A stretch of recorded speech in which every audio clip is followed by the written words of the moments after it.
tous. Aujourd'hui, on va corriger le problème de l'examen national 2019, session normale, branche sciences expérimentales. Voyons la première partie de ce problème qui nous dit on considère la fonction numérique f définie sur 0 plus l'infini, intervalle ouvert, par f de x est égal à x plus n demi moins logarithme népérien de x plus n demi facteur de logarithme népérien de x au carré. Et soit c de f sa courbe représentative dans un repère orthonormé OIG unité 1 cm. La première question nous demande de calculer la limite entre 0 plus de f de x, puis d'interpréter géométriquement le résultat.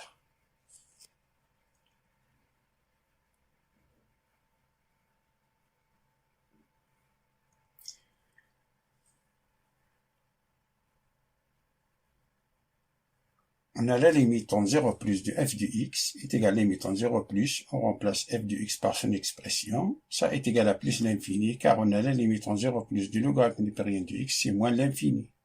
On a ici moins l'infini fois moins l'infini, c'est plus l'infini, 1 demi fois plus l'infini, c'est plus l'infini. On a ici moins l'infini fois moins 1, c'est plus l'infini, plus l'infini, plus l'infini, c'est plus l'infini. Ici 1 demi, c'est 1 demi plus l'infini, c'est plus l'infini.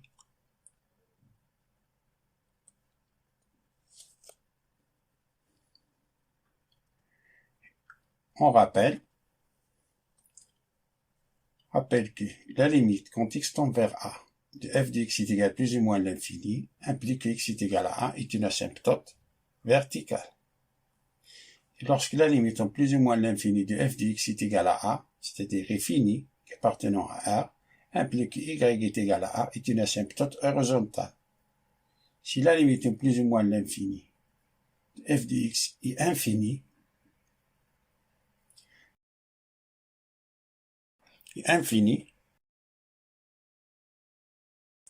alors voyons s'il existe une asymptote oblique qui est de la forme y est égal à mx plus n, avec m est égal à la limite en plus ou moins l'infini de f de x sur x, et n est égal à la limite en plus ou moins l'infini de f de x moins m de x. M est égal à la limite en plus ou moins l'infini de f de x sur x. Si m est égal à 0, alors la courbe a une branche parabolique de direction OX, c'est-à-dire l'axe des abscisses. Si la limite, plus ou moins l'infini de f de x sur x est égale à plus ou moins l'infini, alors la courbe a une branche parabolique de direction, l'axe des ordonnées. Ici, la limite plus ou moins l'infini de f de x sur x appartient à R, c'est-à-dire est finie, est différente de 0, alors on va passer à calculer la valeur de n qui est égale à la limite plus ou moins l'infini de f de x moins m de x. Ça, c'est égal à plus ou moins l'infini, alors la courbe a une branche parabolique de direction, la droite y est égale à m de x. Si le résultat est fini, alors l'asymptote oblique est y est égal à m de x plus n. Comme la limite en 0 plus de f de x est égale à plus l'infini, alors la courbe c de f admet au voisinage de plus l'infini en asymptote verticale d'équation x est égal à 0. Passons à la question de petit a. De vérifier que pour tout x appartenant à l'intervalle 0 plus l'infini, ouvert, f de x est égal à x plus n demi plus n demi, facteur n demi du logarithme népérien de x moins 1, facteur de logarithme népérien de x.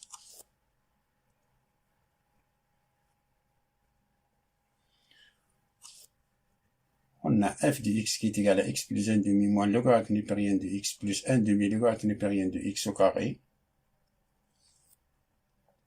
Ça est égal, on factorise ici par logarithme népérien de x, c'est égal à x plus n demi plus logarithme népérien de x, facteur de moins 1, plus n demi logarithme népérien de x.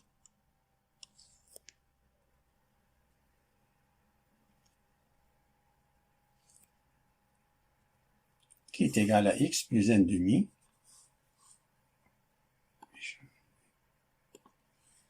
est égal à x plus 1 demi plus 1 demi logarithme népérien de x moins 1 facteur de logarithme népérien de x. Ça, c'est l'expression cherchée.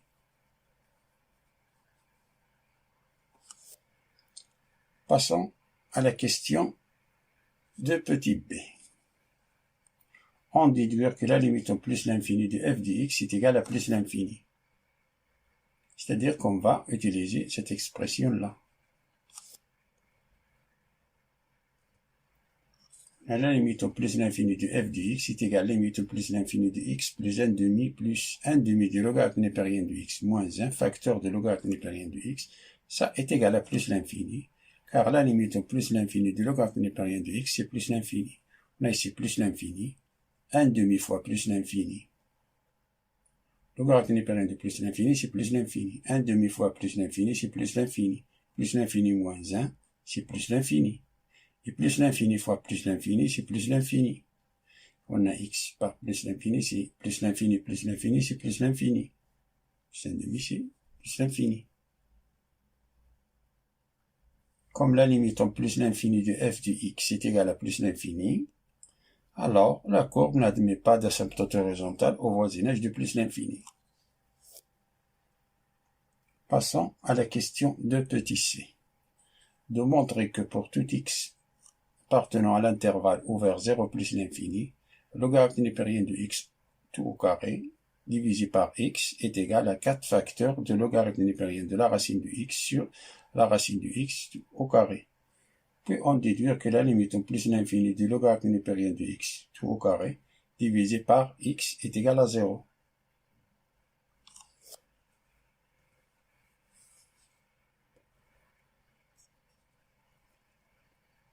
On a logarithme népérien de x au carré divisé par x est égal à logarithme népérien de la racine de x, ça, tout au carré, racine de x au carré, c'est x. On a le droit d'écrire la racine de x, car on a x appartient à l'intervalle 0 plus l'infini. Alors la racine de x tout au carré, c'est x. Tout au carré, divisé par x, c'est la racine de x tout au carré, qui est égal à 2. On applique la propriété de logarithme népérien, c'est 2 logarithme népérien de racine de x tout au carré divisé par racine de x au carré.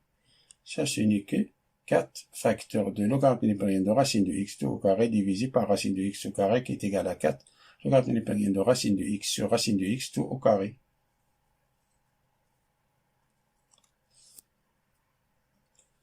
On a démontré cette égalité-là.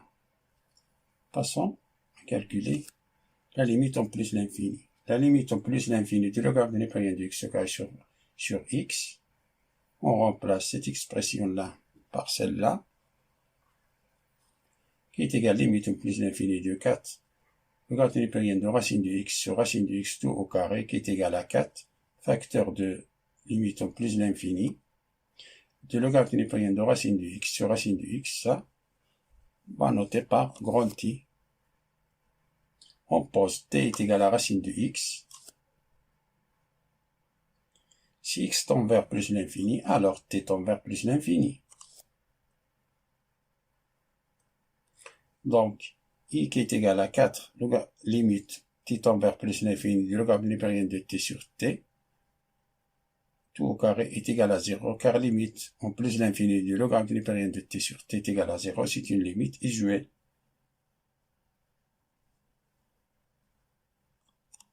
On a i est égal à 0. Passons à la question de petit d.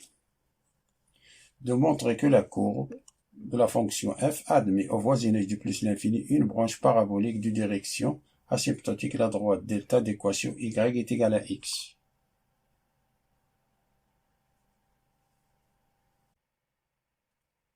On rappelle que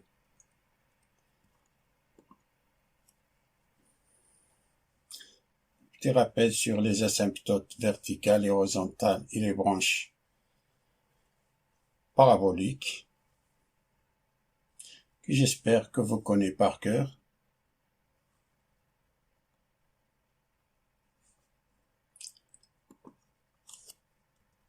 Alors, d'après la question de petit b, on a démontré que la limite au plus l'infini de f de x est égale à plus l'infini.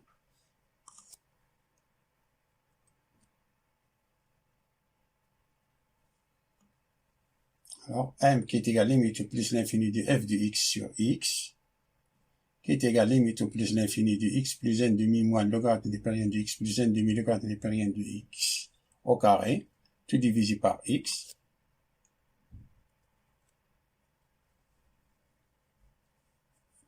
Décompose ce question-là, c'est la limite au plus l'infini de x sur x plus 1 sur 2x moins le logarithme népérien de x sur x plus 1 demi le logarithme népérien de x au carré sur x. Ça est égal à la limite au plus l'infini de 1 plus 1 sur 2x moins le logarithme népérien de x sur x plus 1 demi le logarithme népérien de x au carré sur x. Ça est égal à 1 car on a la limite au plus l'infini. 1 sur 2x, ça c'est 0. 1 sur plus l'infini, c'est 0. Et la limite au plus l'infini de logarithme népérien de x sur x, ça est égal à 0. Ça c'est une limite usuelle. Et la limite au plus l'infini de logarithme népérien de x au carré sur x est égal à 0, d'après ce qui précède. Alors passons à calculer la valeur de n, qui est égale à la limite au plus l'infini de f de x moins m de x, qui est égal à la limite au plus l'infini dans la fonction f de x. On a trouvé que la valeur de m c'est 1, c'est-à-dire moins 1 fois x. Ça est égal à la limite au plus l'infini. Les x c'est 0 se dégage. On a ici 1 demi moins le logarithme népérien de x plus 1 demi le logarithme népérien de x au carré. Ça qui est égal à la limite au plus l'infini de 1 demi moins le logarithme népérien de x, on factorise ici par le logarithme népérien de x, facteur de 1 plus 1 demi le logarithme népérien de x. En plus l'infini, ça c'est plus l'infini, le logarithme népérien de x, de plus l'infini, c'est plus l'infini, 1 demi fois plus l'infini, c'est plus l'infini, plus 1, c'est plus l'infini. On a plus l'infini fois plus l'infini, c'est plus l'infini, moins 1 fois plus l'infini, c'est moins l'infini. Moins l'infini plus 1 demi, c'est moins l'infini. Donc la courbe C de f admet au voisinage de plus l'infini une branche parabolique de direction la droite delta d'équation y est égale à x.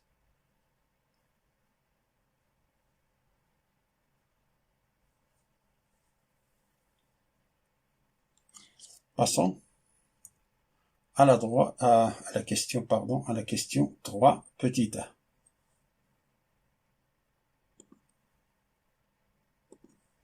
Il dit de montrer que pour tout x appartenant à l'intervalle 0, 1 ouvert en 0, que x moins 1 plus le logarithme népérien de x est inférieur ou égal à 0 et que pour tout x appartenant à l'intervalle 1 plus l'infini fermé en 1, que x moins 1 plus le logarithme népérien de x est supérieur ou égal à 0.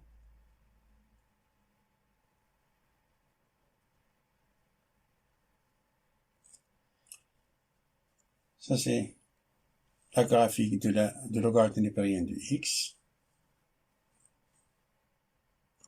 On a, si x appartient à l'intervalle 0, 0, 1,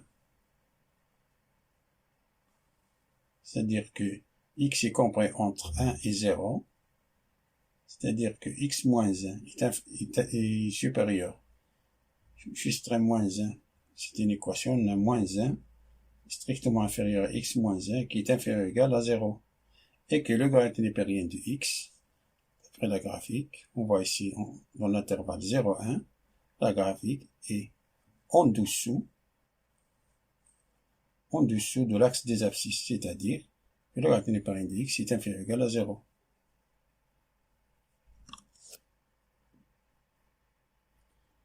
D'où on a x moins 1 est inférieur ou égal à 0 dans l'intervalle 0, 1 et le logarithme népérien de x est inférieur à 0, alors la somme est inférieure ou égale à 0. Si les deux sont négatifs, alors la somme de deux nombres négatifs est un nombre négatif qui est inférieur ou égal à 0. Si x appartient à l'intervalle 1 plus l'infini, ce qui veut dire que x est supérieur ou égal à 1, ce qui veut dire que x moins 1 est supérieur ou égal à 0. et que logarithme népérien de x est supérieur ou égal à 0 d'après la graphique. De 1 jusqu'à plus l'infini, la fonction logarithme népérien de x est au-dessous de l'axe des abscisses. Ça veut dire que logarithme népérien de x est supérieur ou égal à 0. D'où x moins 1 plus logarithme népérien de x est supérieur ou égal à 0. Ça est positif et ça est positif, alors la somme de deux nombres positifs est un nombre positif qui est supérieur ou égal à 0. Passons à la question 3 petit b. De montrer que pour tout x appartenant à l'intervalle 0 plus l'infini, ouvert en 0, que f' de x est égal à x moins 1 plus logarithme népérien de x sur x.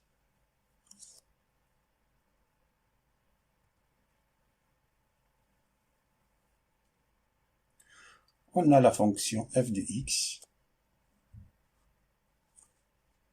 Avant de calculer la dérivée de f de x, il faut justifier que la fonction f de x est dérivable sur l'intervalle 0 plus l'infini. On a la fonction affine x plus 1 demi. C'est une fonction. La fonction affine, toutes les fonctions affines sont dérivables sur R. Alors, particulier x plus 1 demi est dérivable sur 0 plus l'infini. On a la fonction logarithme népérien de x est dérivable sur l'intervalle 0 plus l'infini ouvert en 0. Ça encore, alors, la fonction f de x est dérivable sur l'intervalle 0 plus l'infini.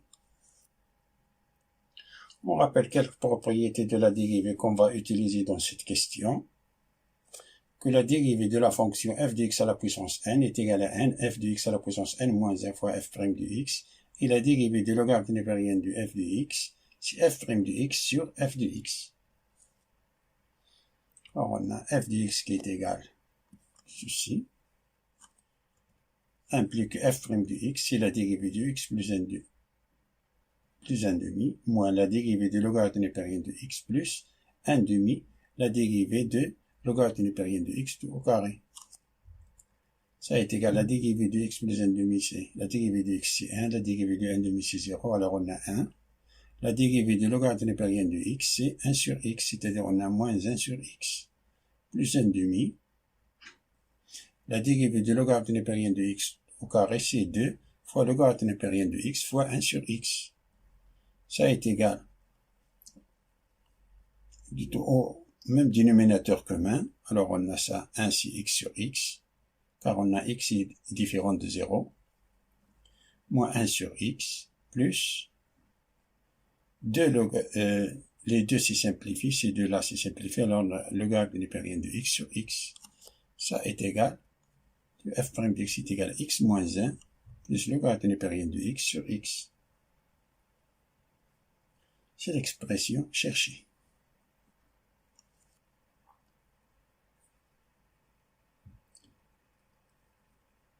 Passons à la question C. De dresser le tableau de variation de la fonction f. Avant de dresser le tableau de variation, étudions la monotonie de la fonction f. Pour cela, étudions le signe de f' de x. On a f de x qui est égal à ceci, et f' de x qui est égal à x moins 1 plus le logarithme népérien de x sur x. On a pour tout x appartient à l'intervalle 0 plus l'infini, on va dire que x est strictement supérieur à 0. Donc le signe de f' de x est celui de x moins 1 plus le logarithme népérien de x. D'après la question 3 petit a, on a démontré que si x appartient à 0, 1, alors x moins 1 logarithme népérien de x est inférieur ou égal à 0, d'où f' de x est inférieur ou égal à 0, ce qui implique f est décroissante sur 0, 1. Si x appartient à l'intervalle 1 plus l'infini, alors x moins 1 plus logarithme népérien de x supérieur ou égal à 0, ça d'après la question 3 petit a de la fonction f' de x est supérieur ou égal à 0, ce qui implique f est croissante sur l'intervalle 1 plus l'infini, fermé en 1. Et la limite en plus l'infini de f de x est égal à plus l'infini, déjà calculé. La limite en 0 plus de f de x, c'est plus l'infini, déjà calculé.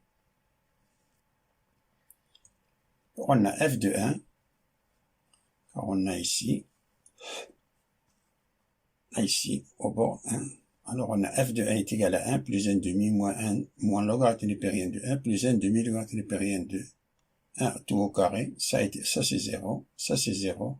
1 plus n demi c'est 3 demi. Alors notre tableau de variation, en 1, prime s'annule en 1, on a f' de x de 0 à 1. On a la fonction f' de x est négative et positive de 1 à plus l'infini.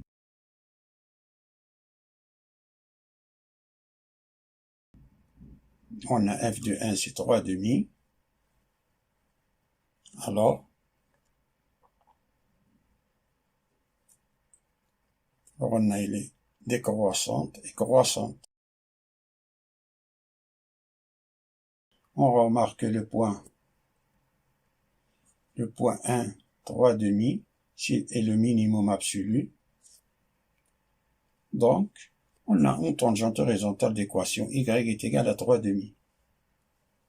F' de 1 est égal à 0, alors on a tangente horizontale, équation y est égale à 3 demi. Passons à la question 4 petit a. Démontre que f seconde est égal à 2 moins le logarithme népérien de x, tout divisé par x carré pour tout x appartenant à l'intervalle 0 plus l'infini.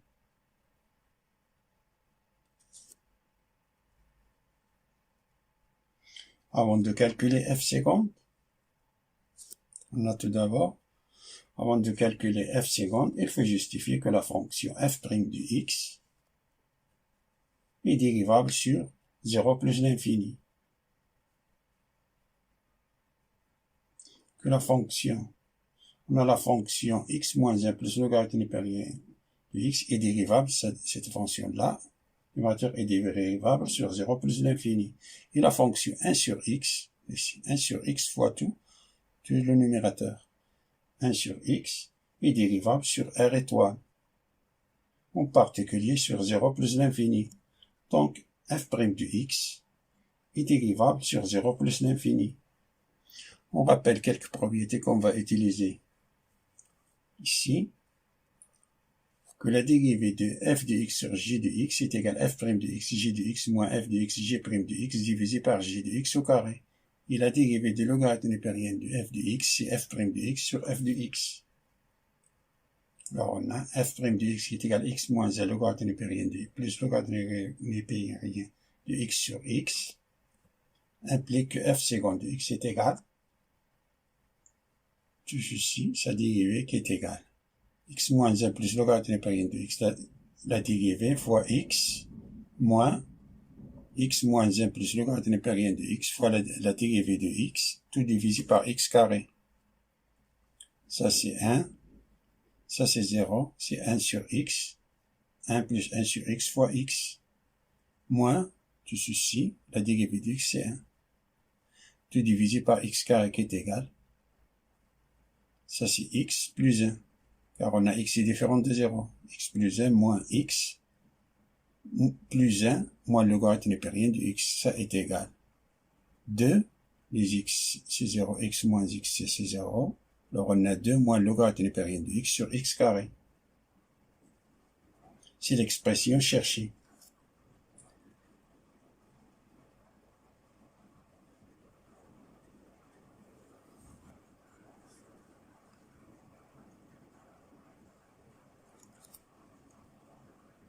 D'où f seconde de x est égal à 2 moins le logarithme népérien de x sur x carré.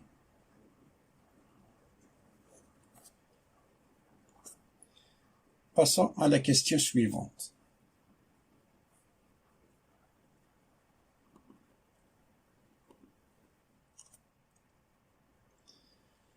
Petit b. On déduit que la courbe admet un point d'inflexion dont on déterminera les coordonnées.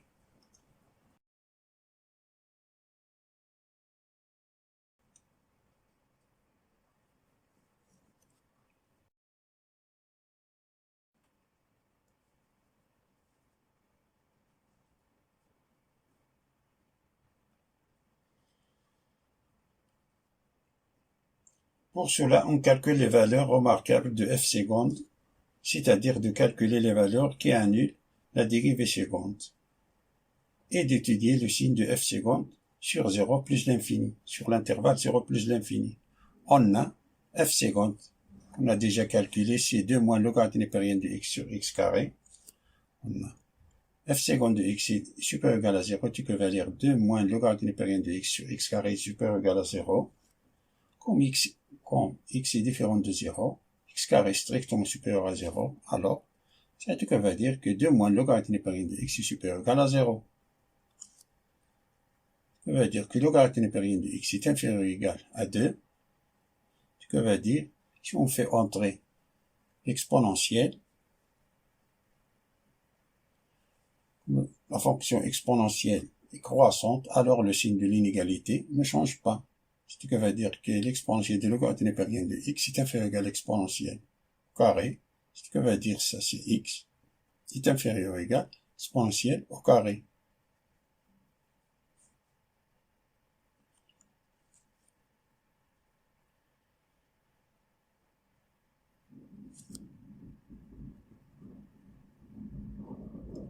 On a la fonction f seconde s'annule l'exponentielle au carré. Alors on a x est inférieur ou égal f seconde est supérieur ou égal à 0, c'est-à-dire qu'il est positif si x est inférieur ou égal exponentielle e à la puissance 2, c'est-à-dire ici elle est positive. Ici négatif.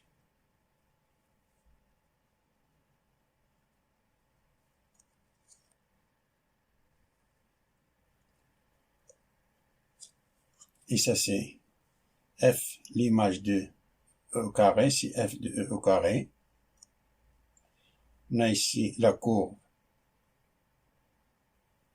concavité vers le haut, ici on a concavité vers le bas. Si la courbe dirige sa concavité vers le haut, ici la concavité dirige, la courbe dirige sa concavité vers le bas. Comme on a changement de signe au point e carré f de e carré,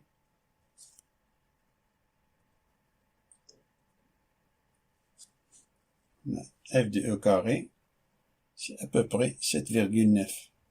Si on calcule, on nous donne 7,9. Alors, au point e carré 7,9, c'est le point d'inflexion de la courbe ci de f.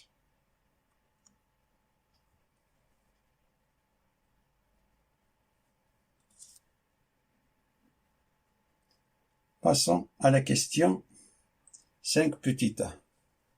De montrer que pour tout x appartient à l'intervalle 0 plus l'infini, ouvrons 0, que f de x moins x est égal à 1 demi-facteur de logarithme népérien de x moins 1 tout au carré, et on déduire la position relative de la courbe et de la droite delta.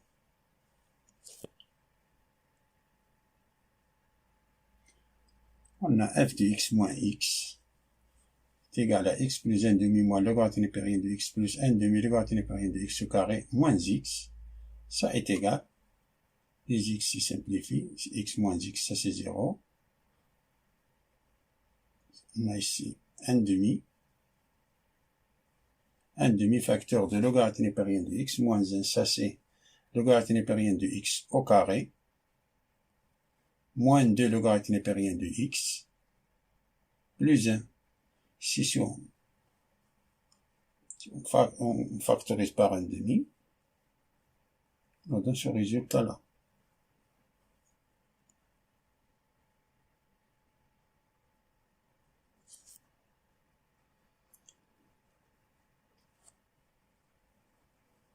f de x qui est égal à x plus 1 demi moins logarithme népérien de x plus 1 demi facteur de logarithme népérien de x au carré et la droite delta d'équation y est égal à x. Pour étudier la position relative de ci de f et delta, il suffit de calculer le signe de f de x moins y. On a f de x moins y, ce n'est que 1 demi facteur de logarithme népérien de x moins 2 tout au carré supérieur ou égal à 0. D'après ce que précède, ça c'est, d'après ce que précède ce résultat-là, supérieur ou égal à 0, ça c'est positif, et toujours positif. pour tout x appartient à l'intervalle 0 plus l'infini. D'où la courbe ci de f est au-dessous de la droite delta. Passons à la question 5 petit b, qui nous dit de construire delta et la courbe ci de f donne le même repère OIG.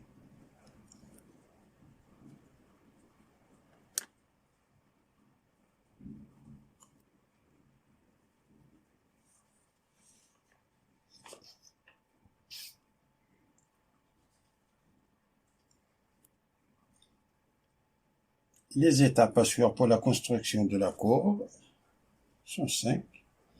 Dessiner les axes des abscisses et des ordonnées, définir le domaine, définir les points de coupeur avec les axes, dessiner les asymptotes d'inflexion de la courbe, sa position par rapport aux asymptotes, définir les points maximum, minimum, les points d'inflexion, les tangentes et les demi-tangentes, et tracer les intervalles décroissants, croissants. Avant, voyons le tableau de variation qu'on a dressé précédemment. Il s'agit du tableau de variation qu'on a dressé précédemment.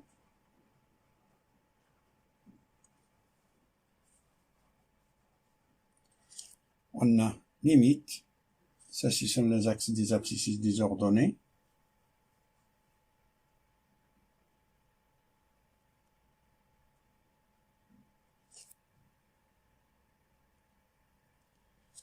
Que la courbe passe par le point 1, 3 demi.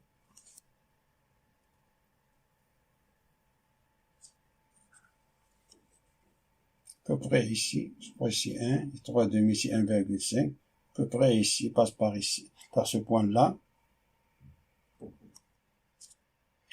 Troisième étape est dessiner les asymptotes et les branches infinies. On a démontré que la limite entre 0 plus de f de x c'est plus l'infini. C'est-à-dire que la courbe admet au voisinage de plus l'infini une asymptote verticale d'équation x est égal à 0. On a une asymptote verticale. Sur x est égal à 0, c'est-à-dire l'axe des ordonnées. Cela signifie graphiquement que la distance entre la courbe et l'asymptote verticale tend vers 0, c'est-à-dire que la courbe se rapproche de plus en plus près de l'asymptote verticale sans jamais la toucher au voisinage de plus l'infini. C'est qu'il passe par ici plus ou moins. On a encore calculé que la limite en plus l'infini de f de x c'est plus l'infini, et la limite en plus l'infini de f de x sur x est égal à 1, et la limite en plus l'infini de f de x moins x est égal à moins l'infini. Cela nous indique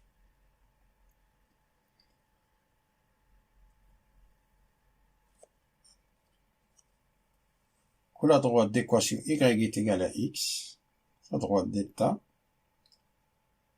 que la courbe admet une branche parabolique de direction à droite delta d'équation y est égale à x au voisinage de plus l'infini, que la courbe se comporte comme une parabole de la droite delta pour sa construction, pour la construction y est égale à x. C'est facile, il suffit de joindre deux points, par exemple le point 0, 0, 0, 0, et le point 2, 2, 0, 0. La trajectoire de la courbe passe par là, plus ou moins.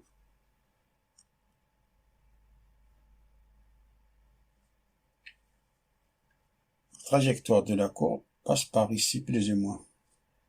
Car on a démontré, d'après la question 5 petit a, que la courbe est au-dessous de la droite delta.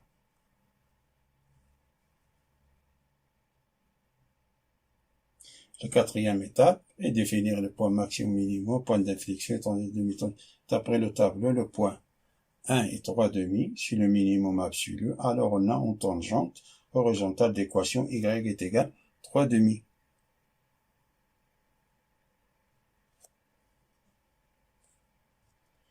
La courbe se comporte de cette façon-là ici. Comme c'est le point minimum, alors ce point-là, la courbe se comporte de cette façon-là plus ou moins. On a démontré où la courbe admet un point d'inflexion d'abscisse E au carré.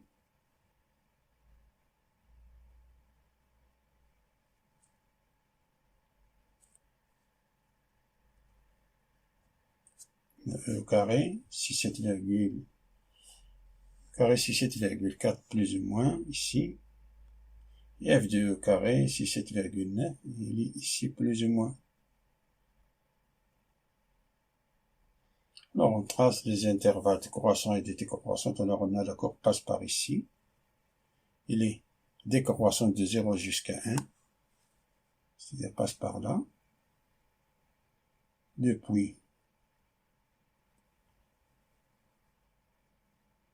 jusqu'ici. Alors, on a ici de jusqu'à E carré. On a calculé quelle est la courbe dirige sa concavité vers le haut. C'est-à-dire de 0,2 ici. La concavité dirigée vers le haut.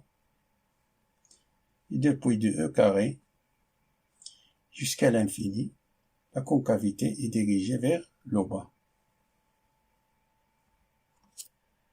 On a de 0 jusqu'à 1, elle est décroissante.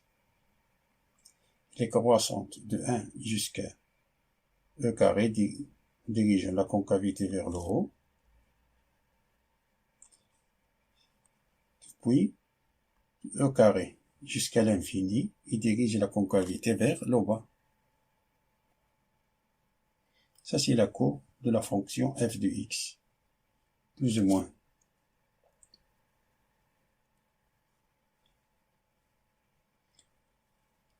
Fin de la résolution de la première partie de ce problème. Et à bientôt.